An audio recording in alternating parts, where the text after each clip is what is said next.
정계 입문 4개월 만에 대선 후보로. 국민의힘 대선 경선에서 윤석열 전 검찰총장이 홍준표 의원을 제치고 대선 후보로 최종 결정됐습니다. 대선 도전을 선언한 지 4개월 만에 제1야당의 대선 후보가 된 건데요. 윤석열 후보는 수락 연설을 통해서 조국의 위선, 추미애의 오만을 꼬집었습니다. 먼저 그 모습 영상으로 만나보시죠. 저희 경선 승리를 이 정권은 매우 두려워하고 뼈아파할 것입니다. 조국의 위선, 추미애의 오만을 무너뜨린 공정의 상징이기 때문입니다. 제 사전에 내로남불은 없을 것입니다. 이번 대선은 상식의 윤석열과 비상식의 이재명과의 싸움입니다. 합리주의자와 포퓰리스트의 싸움입니다. 기득권의 나라에서 기회의 나라로, 약탈의 대한민국에서 공정의 대한민국으로 바꾸겠습니다. 이현주 의원님, 네. 상식과 비상식의 싸움이다. 이번 대선은 합리주의와 포퓰리즘의 싸움이다. 동의하십니까? 일단 윤석열 후보가 야당의 후보가 된 것 자체가 예. 이게 보면 굉장히 비상식적인 상황이지 않겠습니까? 예. 왜냐하면 현 정권에서 서울중앙지검장, 검찰총장 했던 분이 지금 야당의 유력한 대선 후보가 됐습니다. 예. 자, 그렇다면 왜 이렇게 됐을까라는 것은 현 시국이라든지 문재인 정부가 얼마나 비정상이길래 이런 일이 벌어졌을까라는 측면들을 이제 이야기해주고 있는 것이고요. 또 하나는 사실 문재인 정부에서 해놓은 이 부동산 이 가격 폭등이라든지 또 법치 훼손이라든지 이러한 어떤 이 포퓰리즘적인 정치에서 실제로 좀 정상화돼야 된다. 이런 예. 국민적 요구가 사실은 이 정치 입문 4개월밖에 안 된 더구나 야권지자 입장에 보면 공적이죠. 이명박 박근혜 대통령을 구속시킨 사람 아니겠습니까? 그런 사람을 대통령 후보로 내세웠습니다. 바로 그런 열망들이 있었기 때문에 윤 후보가 지적했던 이런 것들은 아마 내년 대선에 중요한 저는 프레임이 될 거라 봅니다. 예. 네. 이번에는 최진명 교수님.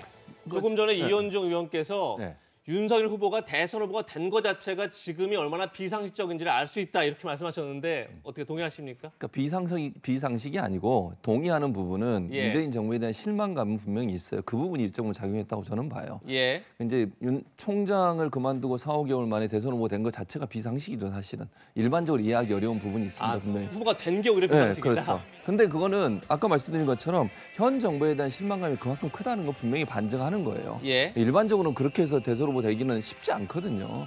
그만큼 사실은 윤석열 후보 개인에 대한 기대감도 있겠지만 현 정부를 정말 혼내줄 사람을 찾고 있는 거라고 저는 보거든요. 그런 부분들이 일정 부분 열망으로 들어와서 보니까 윤석열 후보가 저는 이제 당선될 수밖에 없었다, 선출될 수밖에 없었다고 생각을 하고, 다만 이제 뭐 아까 얘기했던 합리주의와 포퓰리즘은 이재명 지사를 지칭하는 것 같은데 예. 저는 이재명 지사가 포퓰리즘으로 보지는 않고 실용주의라고 생각해요.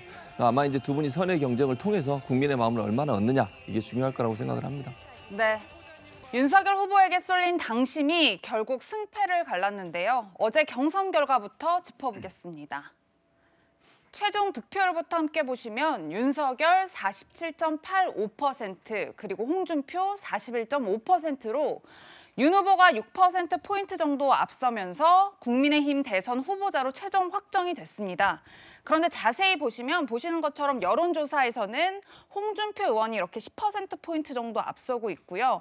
당원 투표에서 윤 후보가 홍 의원을 큰 격차로 따돌리면서 결국 최종 후보자로 선택이 된 건데, 정 변호사님, 결과가 이렇다 보니까 일각에서는 윤 후보가 확장성의 한계를 드러냈다, 이런 지적들이 나오고 있어요. 네, 종합적으로는 6.35% 이겼지만 그 여론조사에서는 10.26%가 뒤졌거든요.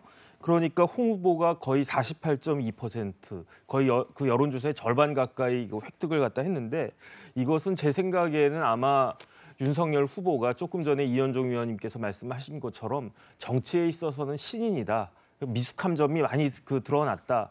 그런데 이러한 실수가 계속이 되면은 상당히 큰 그 문제가 될 것이고, 그동안에 이제 좀 경험이 쌓여가지고 실수를 잘 만회한다면은 확장성도 있을 수는 있지 않을까 하는 생각이 들어서, 이제 대선까지 한 120일 정도 남은 것 같은데 그 기간 동안에 신인으로서 어떤 그 모습을 보여주느냐에 윤석열 후보의 그 대통령이 될 것인지 여부가 결정될 수 있지 않을까 하는 생각이 듭니다. 네.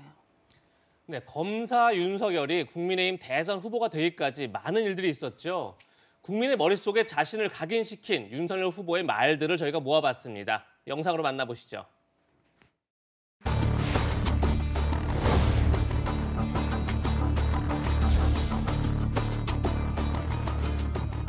혹시 사람이 충성하는 건 아니에요? 저는 사람에 충성하지 않기 때문에 제가 오늘도 이런 말씀을 드립니다.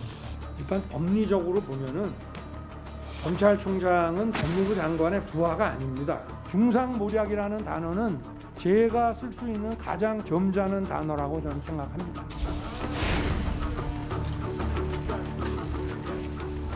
헌법 정신과 법치주의를 지키기 위하여 최선을 다할 것을 약속드립니다. 범수 완판 이라고 하는 것은 어떤 부패를 완전히 판치게 하는 부패 완판으로서 헌법 정신에 크게 위배되는 것이고 사람에게 충성하지 않는다. 이 말 많은 분들이 기억하실 텐데요. 살아있는 권력에 칼을 겨눴던 검사가 대선 후보가 됐습니다. 이현종 의원님, 네. 이 강한 강골 검사의 이미지가 자신을 대선 후보로 끌어올리긴 했지만 한편으로 좀 부담도 될 것 같아요. 앞으로 그렇죠. 극복 과제가 어떤 게 있을까요? 결국 이게 이제 어떤 면에서 보면 지금 후보로 선출되는 동력이 되기도 했지만 또 한편으로는 굉장히 독이 될 수도 있다는 생각이 들어요. 대통령은 사실은 이제 이 검찰권만 행사하는 게 아니지 않습니까? 그렇죠. 국정 전반, 뭐 외교, 안보, 그다음에 경제라든지 모든 분야를 통할해야 되거든요. 근데 지금 국민적 요구는 현 정권이 워낙 이제 비정상적으로 하다 보니 그걸 좀 단죄해 달라는 그런 열망이 이제 윤석열 후보를 밀어 올렸지만 일단 대통령이 됐을 경우는 이제 그때부터는 그걸 잊어버리는 거죠. 얼마나 우리 국민들을 잘 살게 만들어줄 수 있느냐, 예. 우리 안보를 튼튼하게 만들어줄 수 있냐 이런 면에 보는 거거든요. 그러니까 윤 후보가 어떤 면에서 보면 지금 대선 가도에서는 상당히 이제 탄탄한 대로를 달리고 있지만 그 이유가 사실은 더 문제다. 대통령이 됐을 경우에. 그렇다고 한다면 저는 두 가지 키워드가 있다고 봅니다. 결국은 협치와 저는 인재 등용에 있다고 봐요. 협치와 인재 등용이요. 그렇습니다. 왜냐하면 지금 사실은 전국 구도를 보면 사실은 지금 여당이 저렇게 지금에서 어려움을 겪는 이유는 본인들이 독주했기 때문에 그렇거든요. 야당의 존재를 무시하고 독주했기 때문에 180석이라는 의석을 가지고 횡포를 부렸기 때문에 이런 결과가 나왔지 않습니까? 근데 만약에 야당이 정권 교체를 하더라도 의석 구조는 여전히 2년 동안은 똑같습니다. 그렇죠. 그렇다면 이런 국면을 해치기 위해서는 결국 협치 말고는 방법이 없습니다. 아마 사사건건 발목을 잡을 거예요. 이제 그걸 어떻게 뚫고 나가는지에 대한 문제고 그렇게 한 1, 2년 하다 보면 국민들은 실망할 겁니다. 아니 선출해줬는데 뭐 할 거냐. 자, 그렇다면 결국은 야당과의 협치 능력을 얼마만큼 보여줄 것이냐의 문제. 두 번째는 본인이 이제 검사 이제 출신이기 때문에 주변에 얼마나 다양하고 실력 있는 사람들을 함께 할 것인가. 그게 이제 안정감을 줄 거예요. 예. 결국 대선 본선에 가서도 이제 국민들은 점점 이제부터는 아마 검사총장 출신 윤석열이 아니라 검찰총장 출신 윤석열이 아니라 이제는 국정 전반을 운영하는 후보로서의 윤석열을 볼 겁니다. 그렇다면 주변에 얼마나 유능한 사람들이 많이 있고 이 사람들과 원활한 소통을 하느냐 바로 그 모습을 볼 거거든요. 이제 그게 앞으로 3월 9일 앞에서 국민들한테 보여줘야 될 본인의 진짜 실력이 아닌가 싶습니다. 네.